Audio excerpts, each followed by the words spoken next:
बिस्मिल्लाहिर्रहमानिर्रहीम, अस्सलाम वालेकुम जी। मैं हूं चौधरी इरफान ज़हीर और आप सबको वेलकम कहता हूं जी। आज सेकंड T20 खेला गया न्यूजीलैंड में ड्यूरंडन के वेन्यू पे।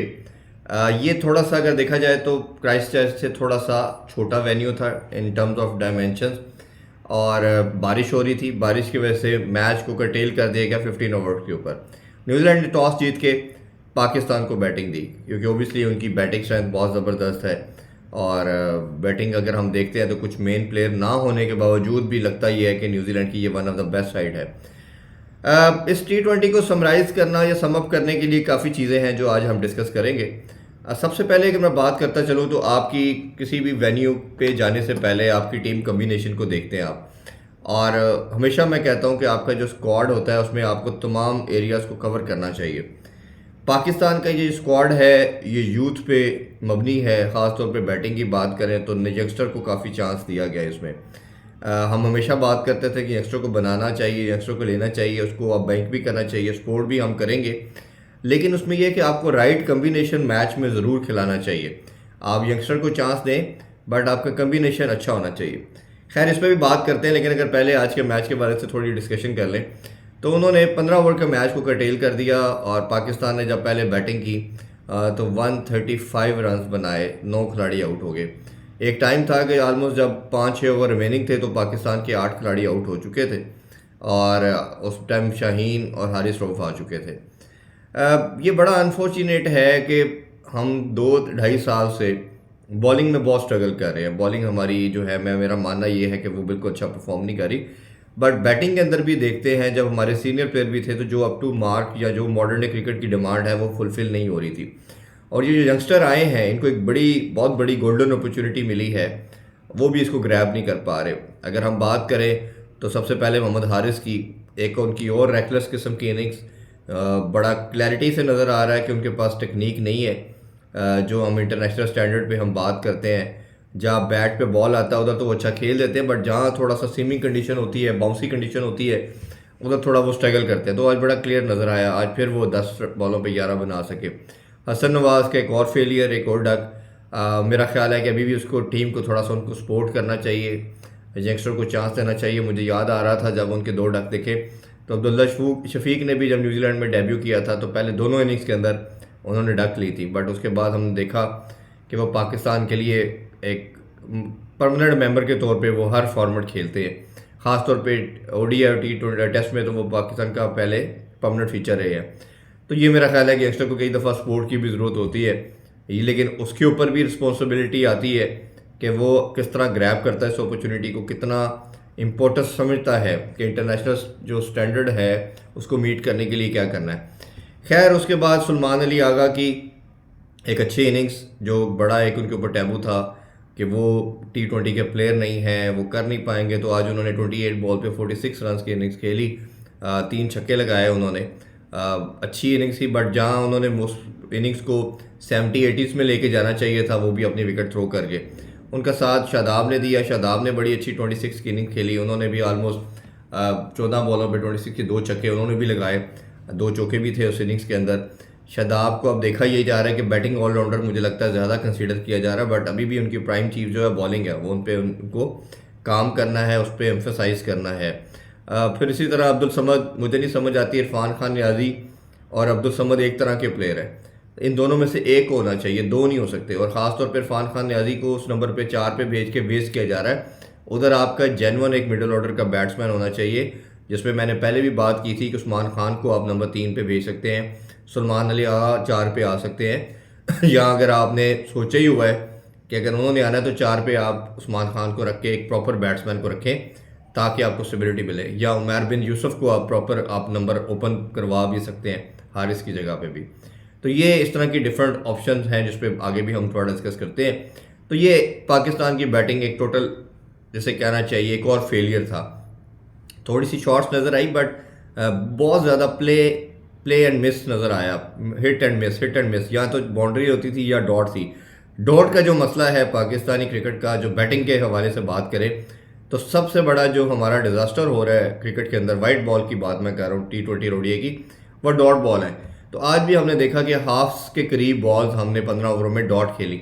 तो अब ये देखें कि अगर आप न्यूजीलैंड ने 11 ओवर पहले 11 बॉल्स पहले चेस किया है, तो अगर हाफ बॉल में से हाफ भी कुछ अगर आप पाकिस्तान 25% भी कंज्यूम कर जाता तो एक अच्छा तगड़ा मुकाबला आप कर सकते थे। बट एनीवेज वही प्रॉब्लम कि या मारते हैं तो या रोकते हैं, रोटेशन ऑफ स्ट्राइक कोई नहीं कर पा रहा। बॉलिंग की भी थोड़ा जिक्र कर लें तो मेरा मेरा मानना ये कि जो न्यूजीलैंड थी उसने वन साइडेड अफेयर पहले ही कर दिया था। वो इसी तरह कि जब हमारे बैटिंग कर रहे थे तो हमने पूरी इनिंग्स के अंदर ऑलमोस्ट 7 छक्के लगाए हैं।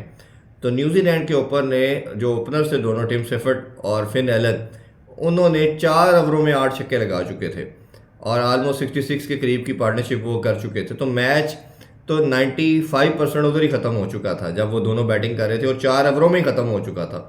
उसके बाद हाल दो कि पाकिस्तान ने 4-5 आउट किए, बट वो बड़ा एक लेट अफेयर था, एक जिसे कहना चाहिए टाइम आप गुजर चुका था, उसके बाद की वो एफर्ट थी छोटी सी। उसमें भी देखा जाए तो हमारा कोई भी जो फास्ट बॉलर है वो ख़ास रोल प्ले नहीं कर पा रहा।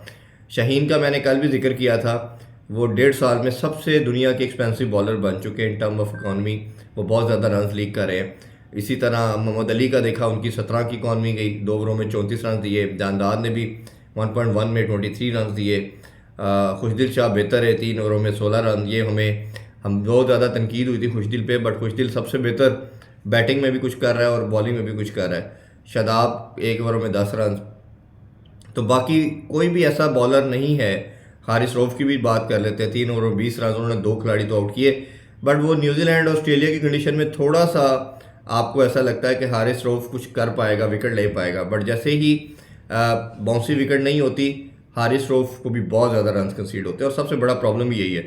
और जो शाहीन की और हारिस की बात कर रहे हैं, या इवन मोहम्मद अली को भी अगर आप देखें, तो ये इनके अगेंस्ट रन्स करना बड़ा आसान नज़र आता है। मतलब बैटर को कुछ डिफरेंट करने की ज़रूरत नहीं होती। जो लेंथ देते हैं, जो हम बात करते हैं कि सबसे सेफ जोन जो होता है वो आपका गोल लेंथ का एरिया होता है, फिर वेरिएशन आपके पास होनी चाहिए, फिर आपको एंगल क्रिएट करने चाहिए, यॉर्कर होने चाहिए, आप ऑफ स्टंप के बाहर यॉर्कर कर सकते हैं। बट हम देखते हैं कि हमारे किसी भी बॉलर के पास कोई वैरायटी नहीं है, कोई यॉर्कर नहीं है, कोई स्लो वन नहीं है। मैं बार बार, मेरा ख्याल है कोई 1 मंथ से बात कर रहा हूँ, आपकी वाइट बॉल में सबसे इम्प्रूव बॉलर जो था अब्बास अफरीदी था, और मैंने कल भी जिक्र किया था कि अब्बास अफरीदी को टीम में होना चाहिए, he should be the part of it.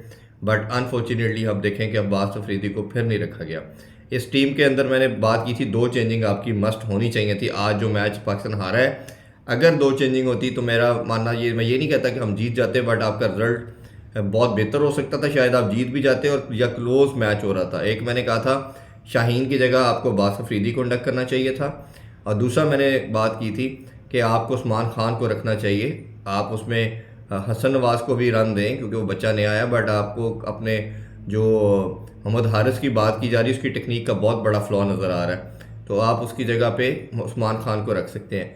या अगर आपने 2-3 सोचा हुआ है 2-3 मैच के बाद, तो फिर आप उमर बिन यूसुफ को भी ला सकते हो। और मैंने बार बार कह रहा हूँ कि अब्दुल समद और दूसरा जो है इरफान खान नियाज़ी एक तरह का बैटर है। इरफान खान नियाज़ी 4 नंबर पे आप वेस्ट कर रहे हैं, उनको नंबर 6 पे लाएं अब्दुल समद की जगह पे। अब्दुल समद की जगह नहीं बन रही टीम में, अभी उनको थोड़ा ग्रूम होने दें। उनकी शॉट सिलेक्शन वो सब नज़र आ रहा है कि वो क्लैरिटी के साथ अभी इंटरनेशनल स्टेज के लिए वो तैयार नहीं है।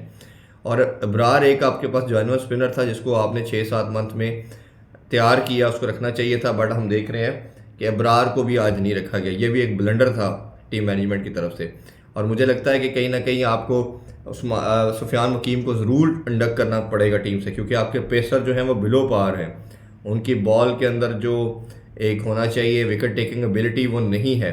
तो आप रिस्क लें, आप चांस लें, तो आप रादर जैसी भी पिचेस हों, आपको चांस क्रिएट करना चाहिए सुफियान वकीम के साथ और अबरार के साथ। ये मेरा ख्याल है पाकिस्तान के पास 1-2 मैच तो एक हार चुके हैं, सीरीज़ में अगर कम बैक करना है, वापस आना है, तो ये 3 चेंजिंग मस्ट हैं आपकी टीम में। तो आप पहले 2 मैचेस में अपने रिजिड एटीट्यूड की वजह से नहीं कर पाए, बट अब आपको अपनी रिजिडनेस को ख़त्म करना है और आगे बढ़ना है, और ये चेंजिंग करनी चाहिए, और मेरा ख्याल है ये रिक्वायर्ड है इस टाइम पाकिस्तान टीम के लिए। So for hope for the best, we pray और we wish best of luck to them कि ये अच्छा करें। बट ये इस टीम कम्बिनेशन को थोड़ा सा रेक्टिफाई करना और सही अप्रोच के साथ जाना बहुत ज़रूरी है। So let's see next matches में क्या होता है। और जाते हुए ये एक बात फिर कि आप रोक के डॉट बॉल खेल के मैच नहीं जीत सकते। जो हमने बड़े सीनियर प्लेयर को बाहर बिठाया था वो उसी अप्रोच से बिठाया था कि बॉल रोक के खेलते हैं। तो अगर आपने इसमें कुछ करना है तो अपनी इस बच्चों को ये बताना पड़ेगा कि या छक्का या चौका के बाद रोकना नहीं है। रोटेशन ऑफ स्ट्राइक भी आपकी अग्रेसिव माइंडसेट का पार्ट है, तो उसकी तरफ तवज्जो देनी होगी। लेट्स सी अब टीम कैसे इस पर रिस्पॉन्ड करती है। आपसे ज़्यादा चाहते हैं जी, अपना बहुत ख्याल रखिए। अल्लाह हाफिज़। पाकिस्तान जिंदाबाद।